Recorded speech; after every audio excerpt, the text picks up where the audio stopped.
Good morning, everybody. I think we're just going to give it just a moment here to make sure we've got everybody logged in, but thank you for attending today.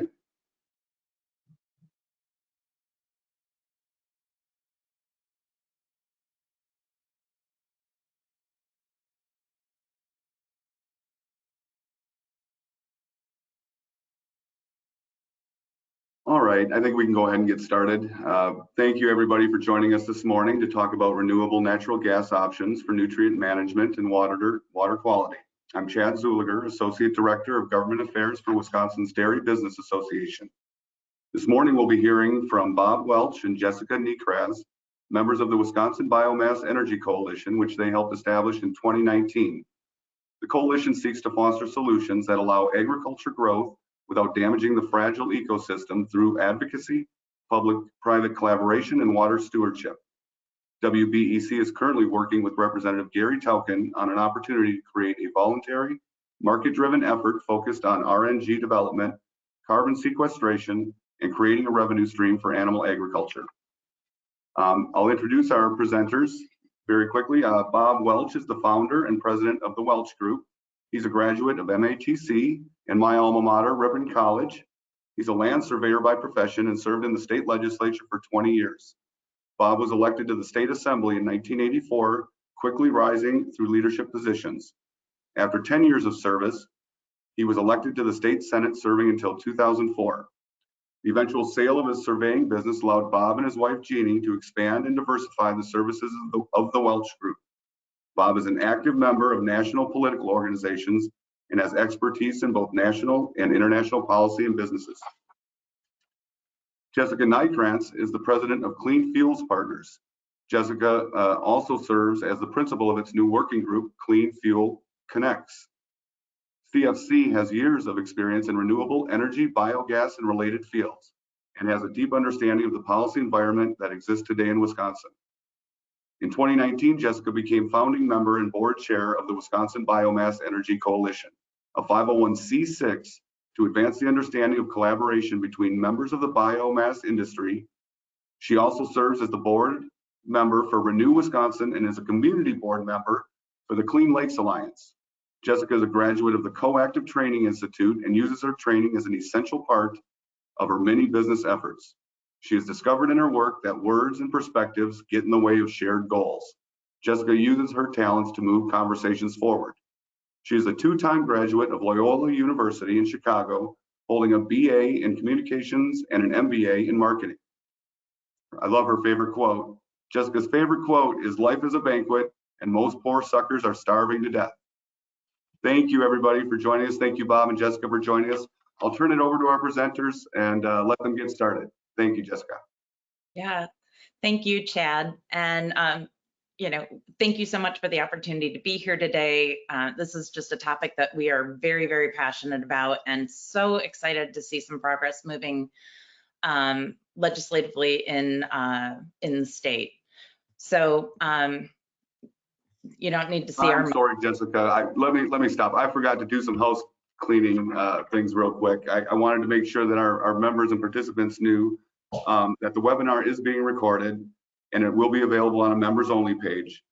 We'll wait till the end to answer questions, but you can ask your questions on the right hand side in the questions tab, and we'll take a look at those, compile those, and then come back after the presentations to answer any questions. So I'm sorry, please begin again, Jessica, and welcome everyone. All good. We've kind of highlighted this in the introduction, but WBEC has been around since 2019, and we are collaborating with stakeholders to champion the state's nutrient ecosystem, helping digesters successfully navigate the world of waste remediation that is both environmentally and economically viable, and doing that through policy efforts.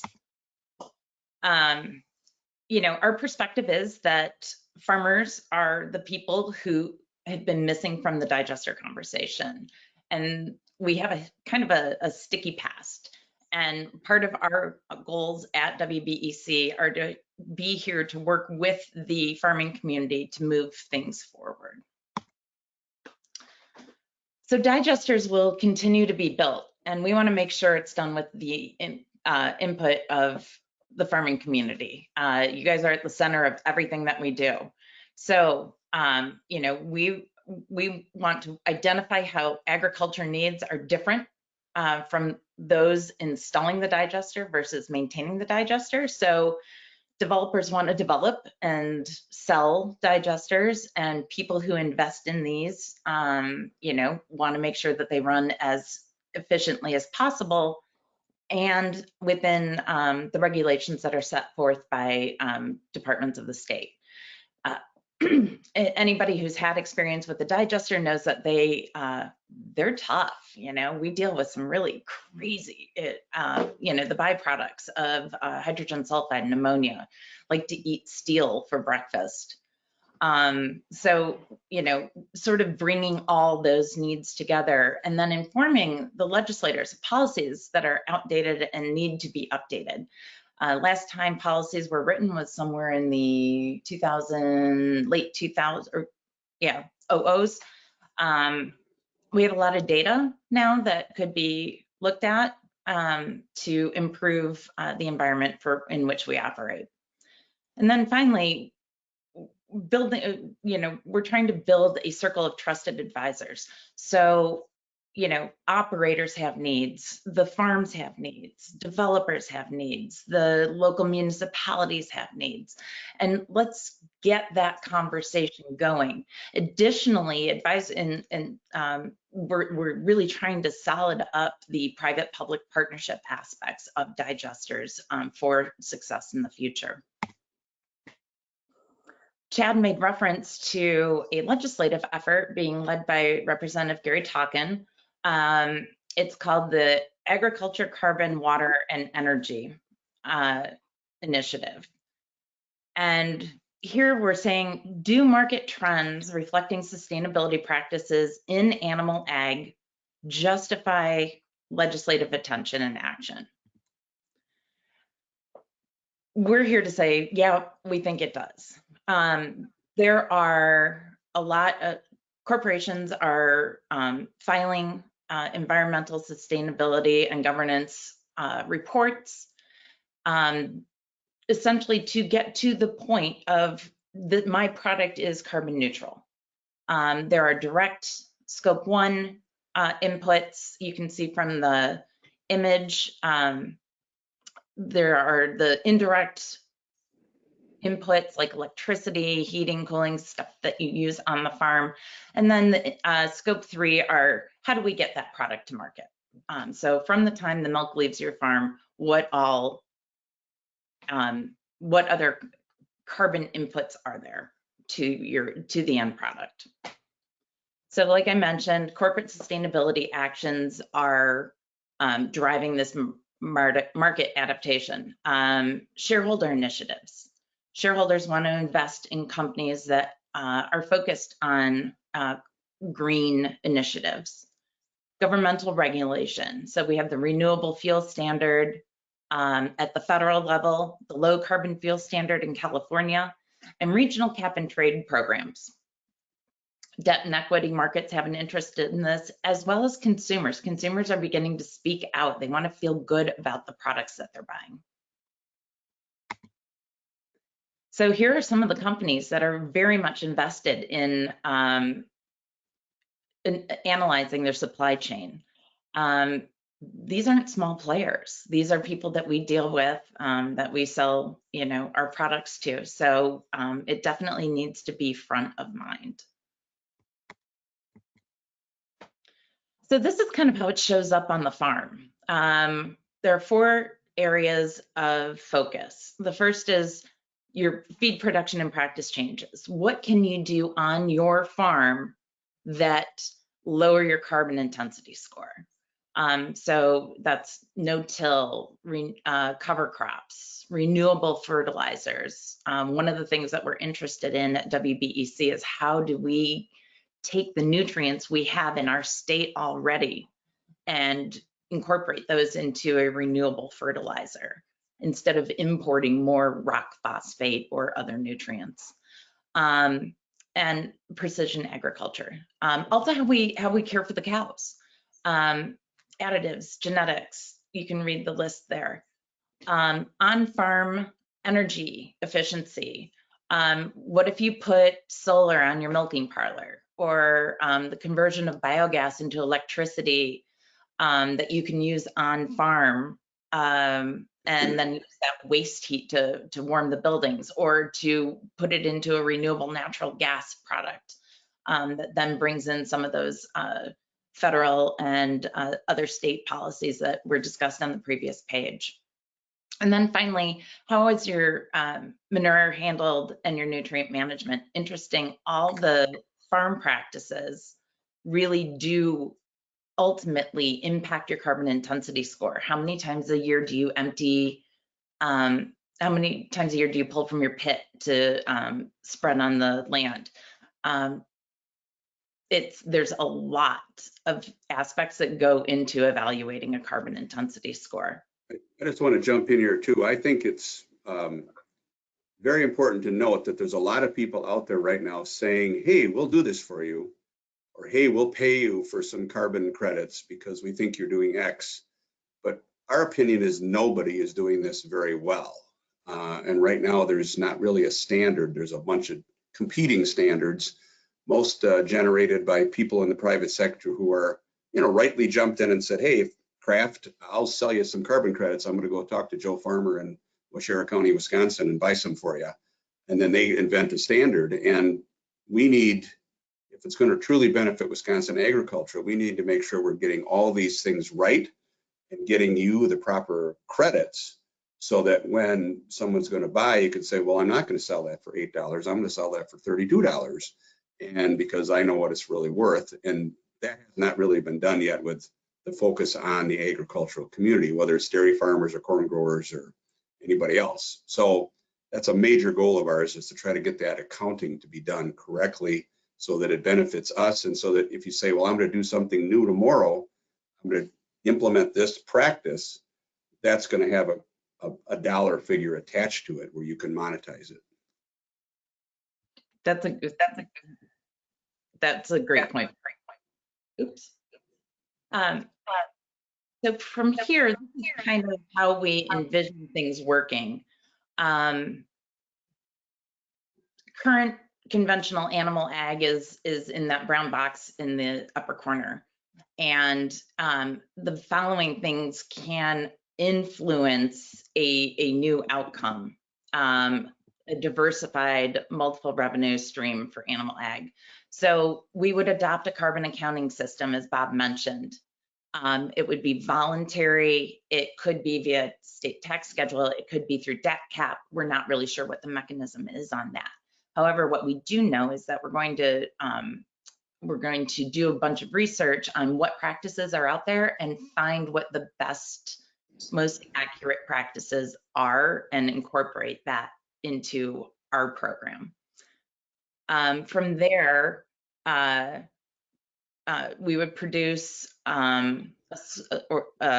lower carbon intense input, so feeds and fuels, including carbon offset programs. We would label. So this would be something that, maybe any kind of product that's produced from our dairy would have a little label on it that says, carbon neutral Wisconsin dairy. On-farm energy system. So that would be a self-owned energy systems. It could be utility owned. And then we would also look to nutrient recovery and reuse, which may include the digesters, and then producing renewable natural gas.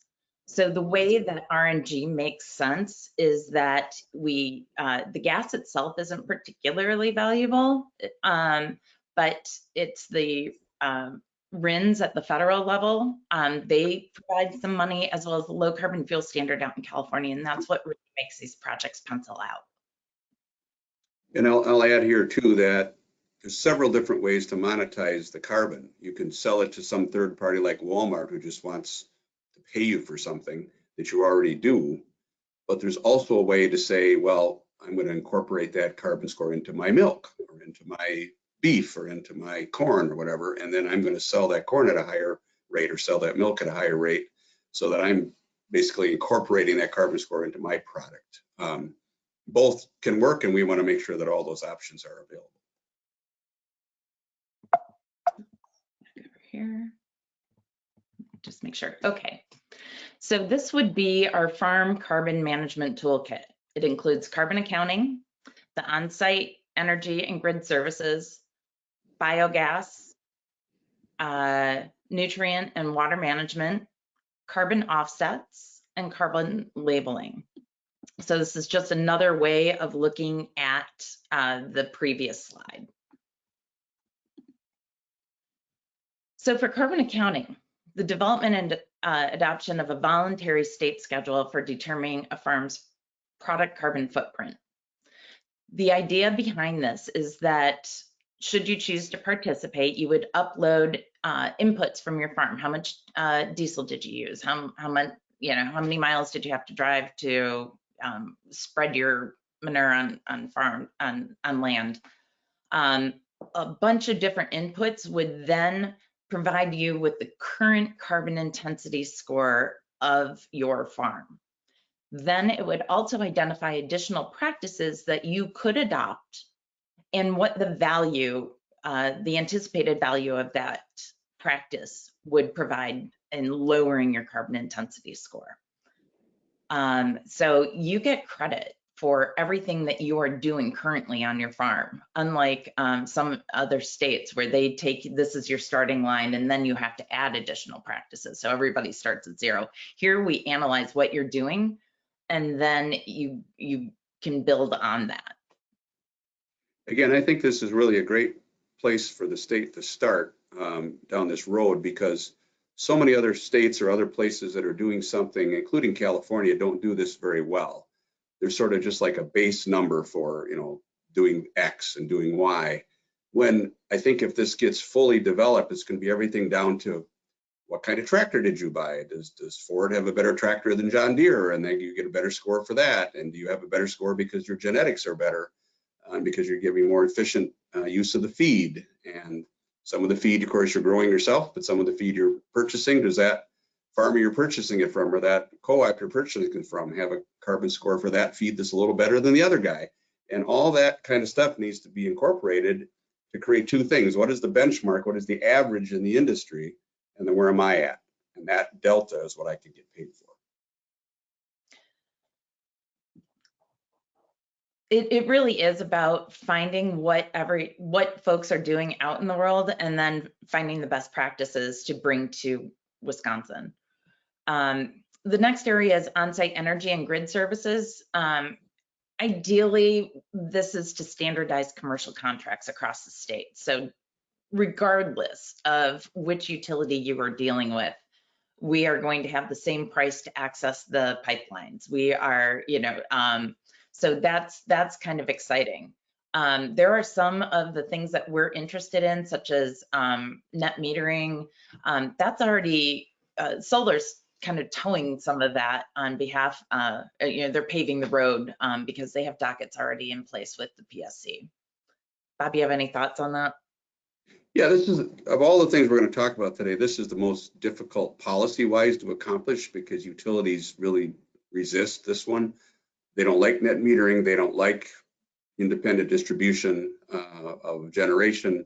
So they are going to be an obstacle. But there's a lot going on in the national and state scene with the regulators. And just like Jessica said, with solar being so active right now, there's a lot of sort of allies right now looking at how can we out in the rural area generate some of our own power, sell it to some of our neighbors without having to do everything through the monopoly utility.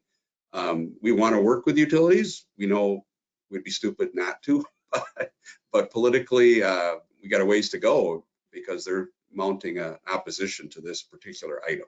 So just to keep it realistic where we're at.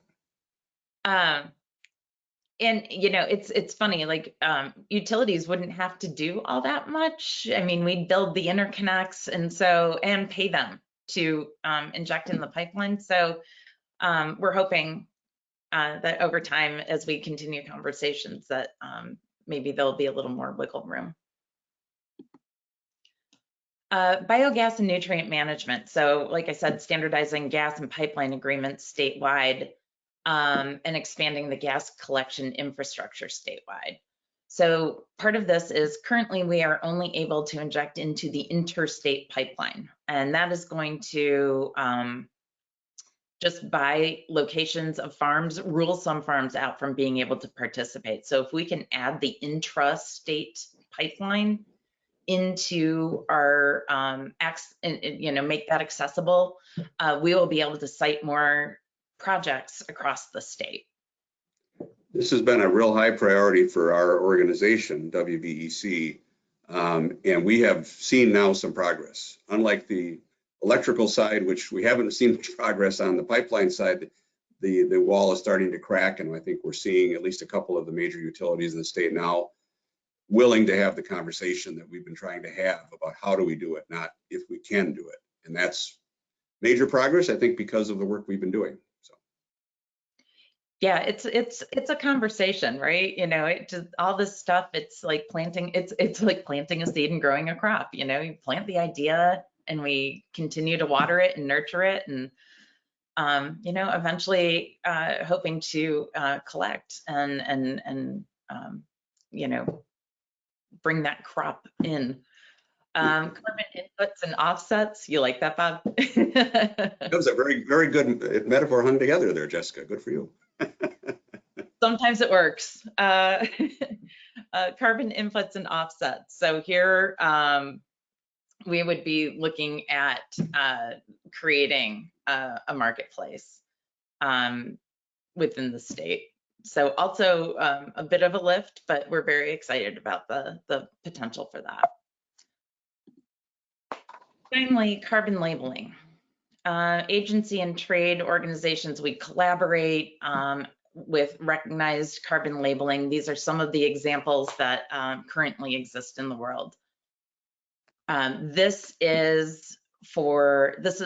working group is further down, you know, is going to be further down the line once we get a little more of the upfront stuff implemented and working. So our legislative goals. We would really like to see legislation requiring the state to develop a voluntary carbon accounting system. This would be specifically to support animal ag producers and provide, you know, generate credits for any practice or identified practices that sequester carbon or capture greenhouse gas. Another piece is to have the the PSC develop and require the use of standardized commercial agreements. Part of these projects, everyone is a unicorn. No two projects are the same, and a lot of different things come into a project, you know, when you're trying to identify the financial perspective. If we always knew that it was going to cost X to between power and field producers, this would be super helpful for us to you know, sort of get past that point. It's one of those things that could sink a project potentially. So I will say right now there is a bill.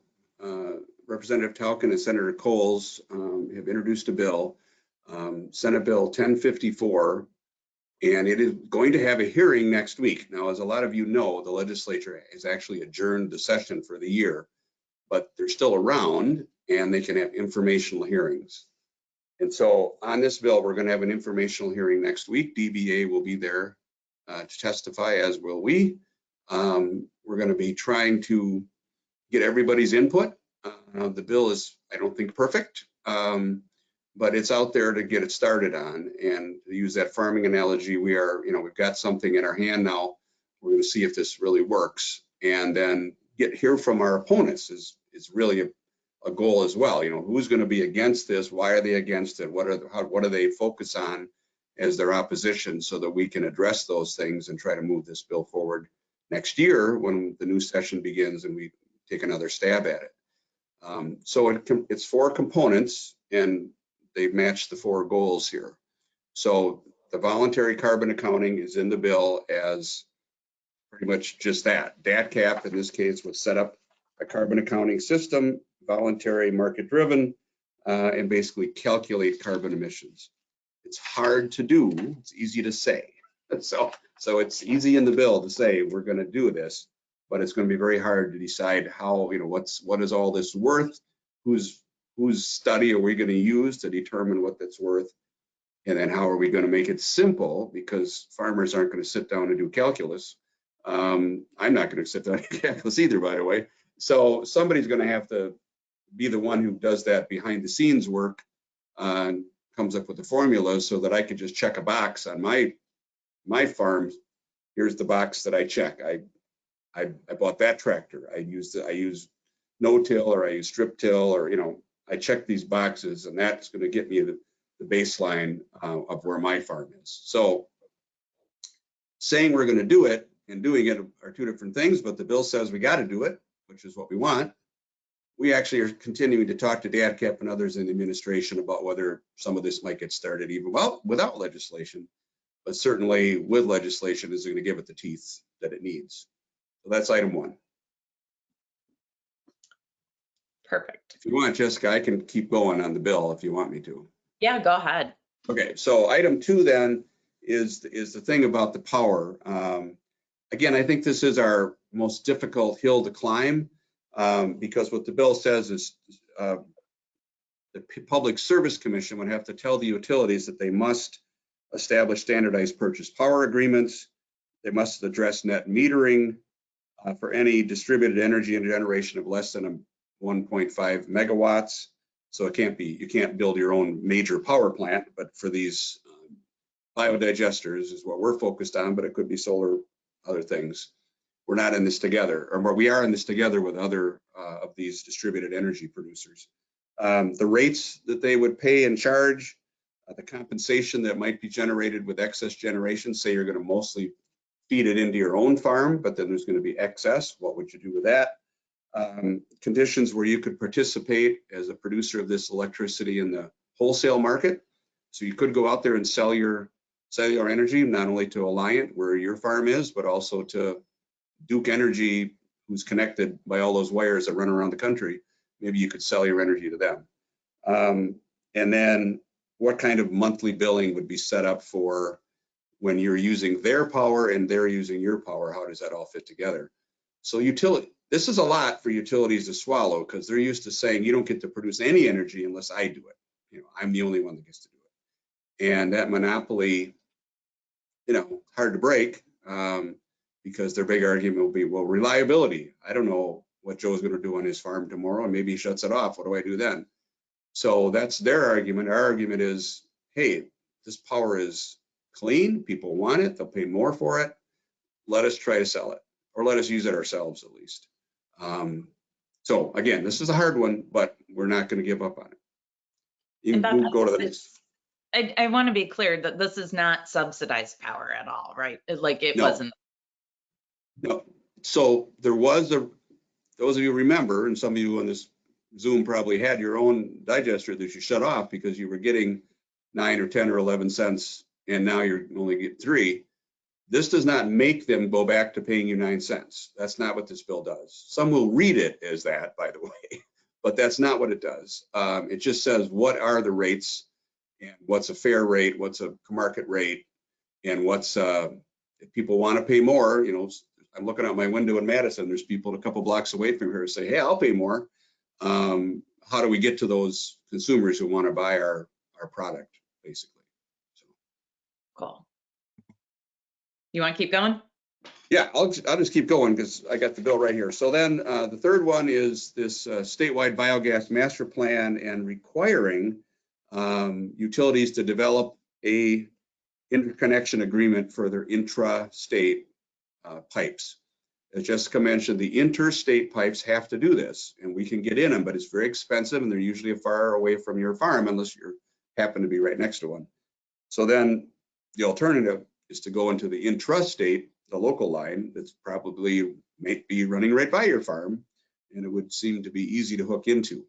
We have we have been struggling to get them to listen to us, but I'm happy to report that because of this bill, I think, and our efforts on it over the last couple of years, that has started to break. Alliant has it's called a tariff, a docket in place for them to do these kind of arrangements now. They haven't done one yet, but it's there for them to do. The sort of the rules of how to do it are set up with a PSC regulation.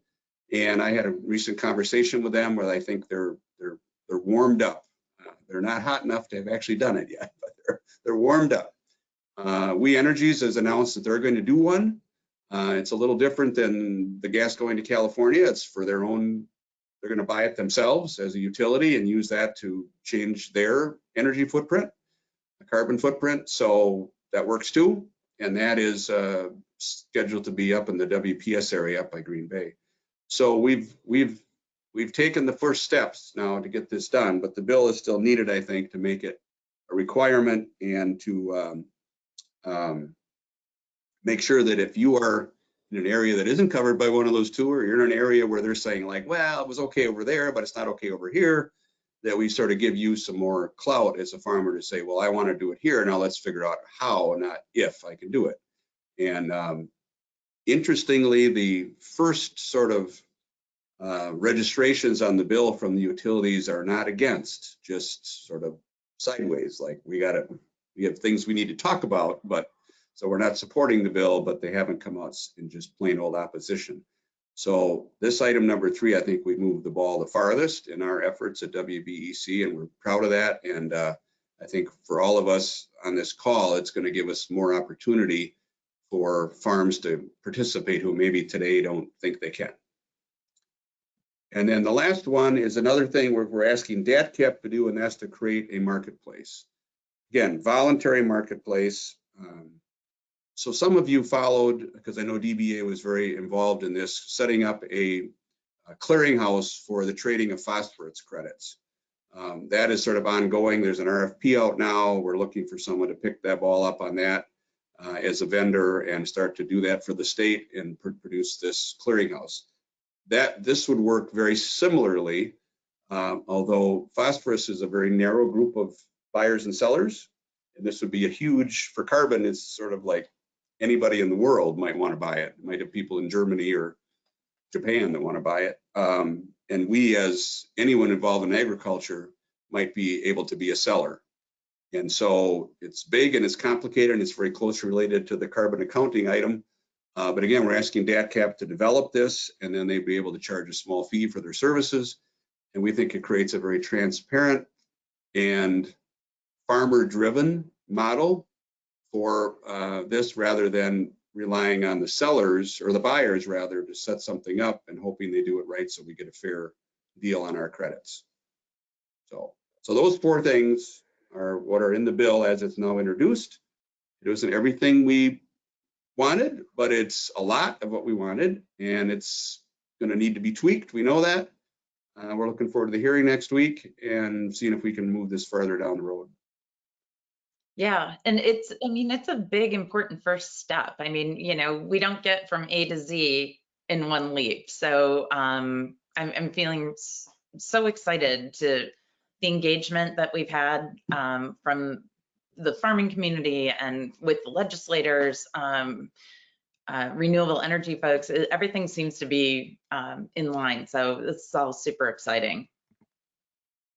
So the big question, why is this good for you guys?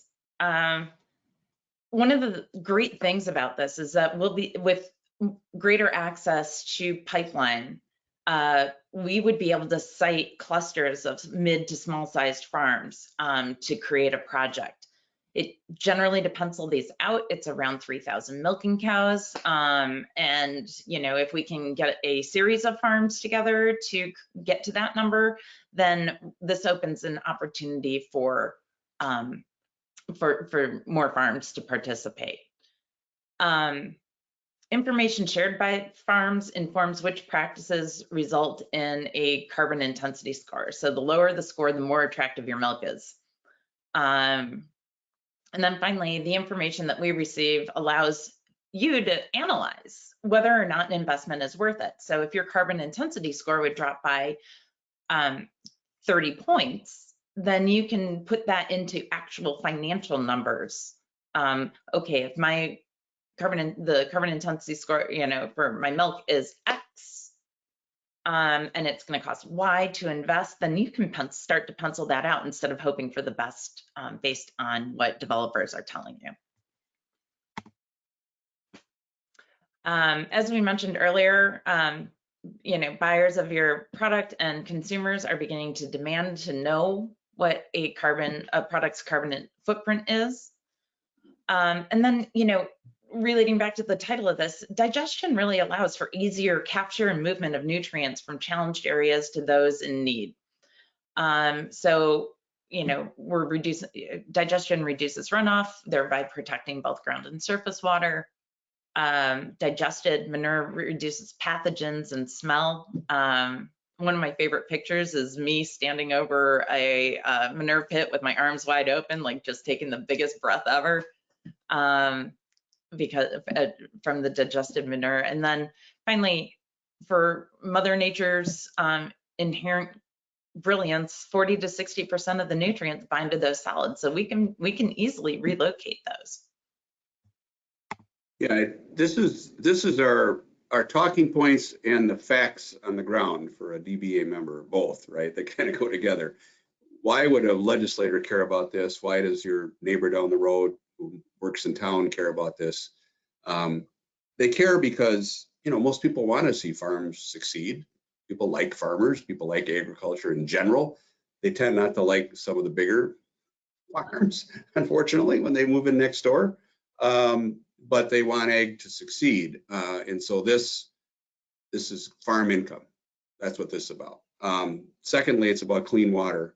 And that is huge, not just for your neighbors, but for everybody and for you, right? It's huge for everybody. And nobody wants to be a polluter. And most of us aren't right now on this call, but some people think we are.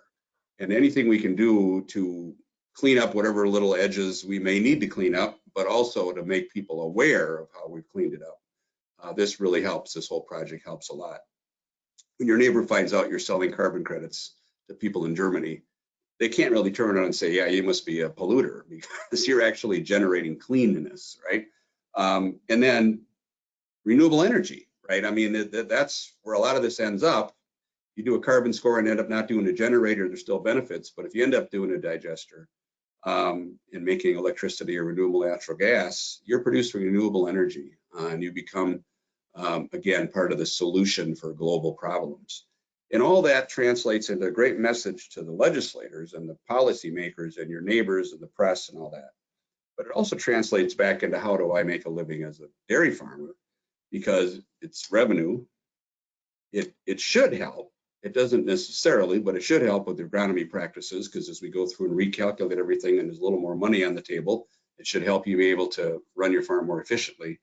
And then it just helps you make sure you can pass it on to the next generation, because solving all these problems, or solving at least the perception of these problems, makes it easier for us to keep generating a business that we can be proud of and that our next generation wants to participate in, and we don't get regulated out of business. All those things are on the horizon, and this helps us deal with that. So all that, what we're saying to the public, what we're saying to the opinion leaders, what we're saying to the policymakers, what we're saying to ourselves when we shut the door and sit around the kitchen table and talk about next year's budget, they kind of line up. They're the same. And this whole program helps both, which is great. That was lovely. So one of the things, if you find this to be interesting or in agreement, we would really love for you to reach out to your legislator to express support. Bill, what's the Senate bill again? It's Senate Bill 1054, 1054. Thanks. The more that the legislators hear from their constituents, the better, the easier it is that we'll gain their support. Share this information about our effort with your neighbors. You can, all this information, there's a ton of information on our website, which is wibiomass.org. And there's a tab on there that's the A-CEW. And then if you want us to come out and talk to your farmer-led watershed group or any organization, we are happy to do that. Just reach out and give us a buzz. We're excited about this. We really believe in that it'll have a positive impact for the dairy community. And, you know, we're just, the more we can share this information and get people on board, the better chance that we have to get this across the finish line. And then I have one other pitch for you. How, you know, on how you can help. WBEC has free membership for farms to join. There are various different levels on which you can participate. One is just sign up to receive the member communications. You know, sign up with us to be a member. You'll get the newsletters. You can follow us on LinkedIn. So just basically staying informed. The second level of participation would be that, you know, everything in the first category. Plus, you know, we would seek feedback from you from time to time on what we're up to, because we want to make sure that any policy we're trying to drive reflects the needs of the community. I'm not a dairy farmer. I don't know best. You do. And then finally, the third level of participation would be to help us actively advocate. And with that, you know, be part of our advisory committee. You would be part of our regular conversations as we move this effort through the through the Capitol. I'm just going to leave that there. More coffee, please. I want to add that DBA has literally been part of this organization since the day we first sat down to think about starting it, and they continue to be very involved as an organization. But that doesn't mean you should just rely on Chad and the guys there. Your input directly, we would appreciate, and please feel free to join and help us. We would love it. Agreed. Okay. Well, great. Thank you guys very much, and really appreciate sharing all that knowledge and definitely all the work you guys have been doing. This is really difficult work, tedious, and you know, really helps move dairy and agriculture forward. We just keep hearing more and more about the importance of water quality and doing better. And we know there are a host of rules and regulations coming down the road. So having this and letting this be a farmer-driven initiative is just absolutely critical. And DBA has been really proud to support and be a part of the efforts, and looking forward to continued discussion with Representative Tauchen's proposal in the Senate hearing next week. So I just want to thank you for all you've done and your efforts, because this is really, really tough work. I'd like to, we do have a couple questions in here, and they both center around the carbon intensity score. I'm going to try to combine them because I think they're relatively similar. But as a farm, how do I prove to buyers that I'm engaged or engaged in green practices? And then could you elaborate on the carbon intensity score to eliminate any confusion for farmers that are actually trying to achieve higher best pay prices and need a higher CI score? How does that comport? And I think I'm phrasing that correctly, but that's kind of two general questions around the carbon intensity model. So I've thought about that very question a lot, because I don't just represent this group. I represent corn growers. I represent the biofuels industry. So it's all across the whole agricultural spectrum, and it's outside of ag too, but let's just focus on ag for now. I don't want somebody telling me I have to use less nitrogen on my corn, for example, because I'll get a lower carbon score then, but I won't get a yield. And so that doesn't pencil out for me. So it's got to be voluntary. That's number one. You can choose to listen to this webinar and do nothing about it and just go right on making milk and doing what you do. I think it's going to be harder, unfortunately, in the future, because some of your buyers are going to start to insist. But that's not what we're about, right? We're about trying to help you. And right now, there are people willing to pay you something for lowering your carbon score. We don't think it's enough, maybe just yet, but that's already out there. So what you have to do as an operator is figure out where these tools are, and I think they're hard to find right now, the best ones, which is why we're trying to create the best tools so that you can calculate, hey, this is what I want to do because I know I'm going to get X in terms of payback, but that I don't want to do that because it costs me this much and I'm not going to get payback. So, and that's going to be then on that checklist. You say, well, I just don't check that area, right? I check down here and I just lowered my carbon score by doing these practices, which made sense for me, but I just chose not to do those. And maybe your neighbor does the reverse, you know, so it's going to be like a cafeteria plan where you can choose what you choose to do depending on your operation. And everyone's operation is unique. As Jessica said, you're all unicorns because even the guy just down the street maybe has a different slope and has a different breed of cattle. Or I mean, everybody's got something just a little different. So that's what this is intended to accomplish and why your feedback's so important, because I'm going to try to think of, and Jessica's going to try to think of, and Chad's going to try to think of every different option, and then we're going to miss one because you're a unique situation. And so please be involved so we can know all those situations. Great. Another question came in. If either or both of you could talk a little bit more about the value of carbon labeling. How is that employed, engaged with, and you know, why is that a value for a farmer? Well, this is an area that we haven't dug into deeply yet, but it is something that markets could market Wisconsin dairy products uniquely. So that gives us something to, you know, promote the industry specifically from our state. And that would be the goal, to increase awareness of like our quality product. Not only do we create a quality product, but it is also carbon neutral or low carbon footprint or even negative. There is a great document that we just popped onto our website, and it's essentially how to understand the fundamentals of carbon markets. It's on the Wisconsin Biomass Energy Coalition AQ page, written by Tim Bay, who's a professor at UW-Madison. So that might be a really good resource to get to know all the terms that are related to these markets. Yeah, we view the labeling piece as sort of the last piece, and it can come in several ways.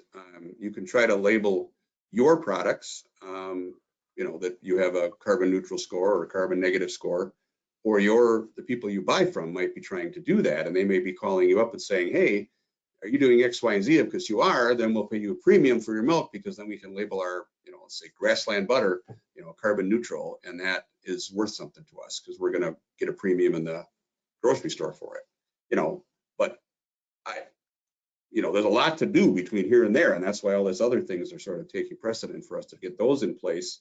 Because right now, I don't even know how you prove what you're doing in a way that makes sense. Because we don't want you to have some regulator out there every day, you know, keeping an eye on you. We don't want that. So we got to try to get all that stuff put in place. Here's a satisfactory level of oversight. Here's a satisfactory plan. Some of these plans that you may choose to do are capital intensive, you know, and so you're putting an investment in thinking you're going to have a 20-year payback. That's got to be figured out too. And labeling is part of that, but it's also this accounting that's really the first step. Great, thank you.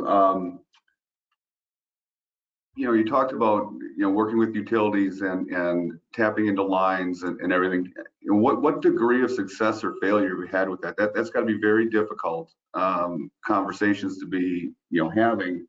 And I'm wondering kind of what those discussions center around. Are you making progress? And you know, kind of how long? What's your time frame in kind of getting somewhere with the utilities? Jessica, you want to talk about where we've been at first, and then we can go into where we're headed? I'm not sure I have a ton to offer, but you know, traditionally, these projects were, paid off by power purchase agreements, which have expired. Those were driven by the renewable portfolio standard at the federal level, that it needed to be, the utilities needed to have a balanced portfolio. PPAs really, I don't blame the utilities for not renewing them. Quite honestly, it was that requirement is still present. However, solar and wind got a lot cheaper, and we introduced hydro from Canada and as eligible for that. And so it made biogas not a necessary component any longer. They've got a business to run. I get it. I totally get it. The difference now is that, for these projects to pencil out, we really need access to some new ways of approaching energy generation and production. Yeah, and it's, like I said before, Chad, we're making progress, but I can't point to a project yet that's actually in place and operating where this is working. So we still have a ways to go before we get that all the way open. But if you have a farm that has a digester, particularly if you have a farm that had one of those purchase power agreements and now your digester is sitting there idle, call us, because we really want to know about you and where you're at, and we want to know your situation and how far away that pipeline is, and are there things we can do to get that digester back on. That would be our best way to get this started, because you've already got some of the infrastructure sitting there. Or if you're, a modestly big farm, you don't already have your digester hooked up to California, and you're looking to see if you can put a digester in, again, call us, because we want to have some good pilot projects where we're sitting down with utilities saying, okay, tell us specifically about Joe Smith's farm right here in Grant County. I want to know why we can't go in that pipeline right there that goes by his front yard. Because then it's harder for them to say no, and it's not a theory anymore right now. It's like this one. So we're looking for those examples. We're out calling people, and I'm out on the road a little bit, just starting now with the weather starting to turn. But if you can call us with ideas, that'd be great. Great. We've got a few minutes left. I don't have any other questions in the queue, but if anybody does have a question or wants any additional follow-up, shoot that message in there. We'll definitely follow up with Jessica and Bob, and can certainly reach out to you again.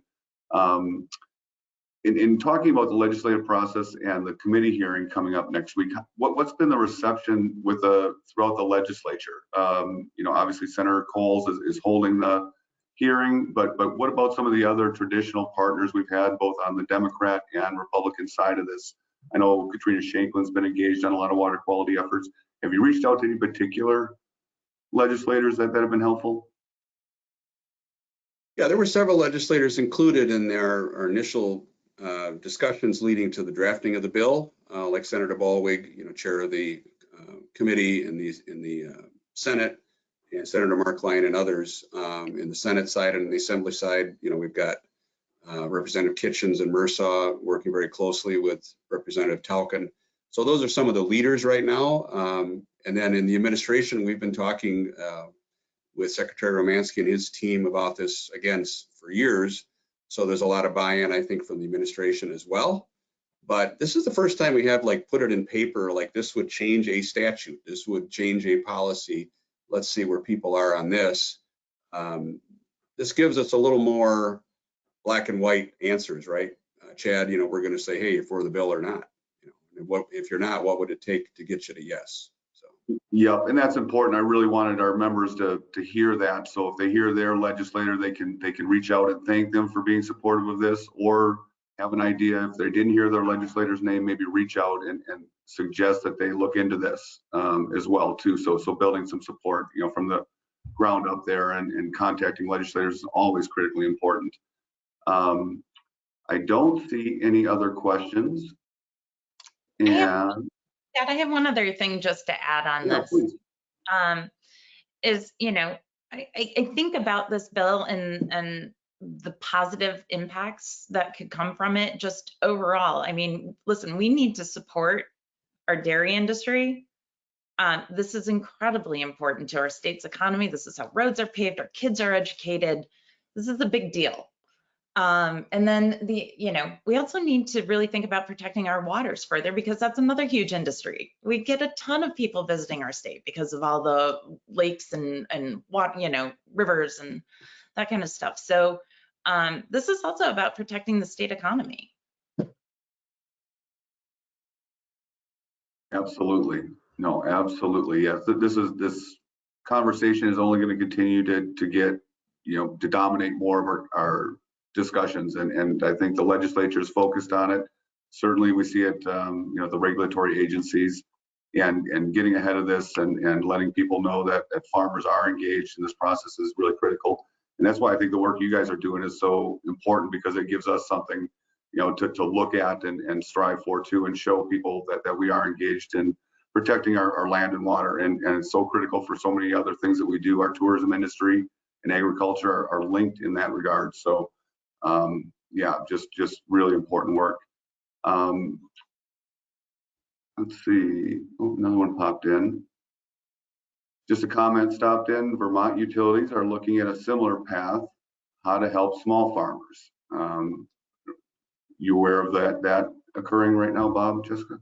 Yeah, we are. And this is something we've almost done a whole hour and I've never mentioned it yet, and I want to, is one of the things we'll also work on is trying to find grant money and funding for some of these pilot projects to make some that may not otherwise be viable, because there is some money out there, both federal, kind of state, but federal for sure, and private sector money that might be available as well. So that is also on our agenda. So thanks for bringing that up. Good. Well, thank you guys both very much for joining us today, and again for your continued collaborative efforts with DBA and moving some of these water quality discussions forward. Really important and a great opportunity next week. I hope our members will engage. I want to just give your website a plug again, because I found it very useful in my studies, and that's wibiomass.org. Please visit that and get registered and engage if you can, and communicate with your legislators and let them know that this is important to you. Thank you, Bob Welch and Jessica Niekrasz. I really appreciate seeing you again, and be seeing you again soon. Thanks.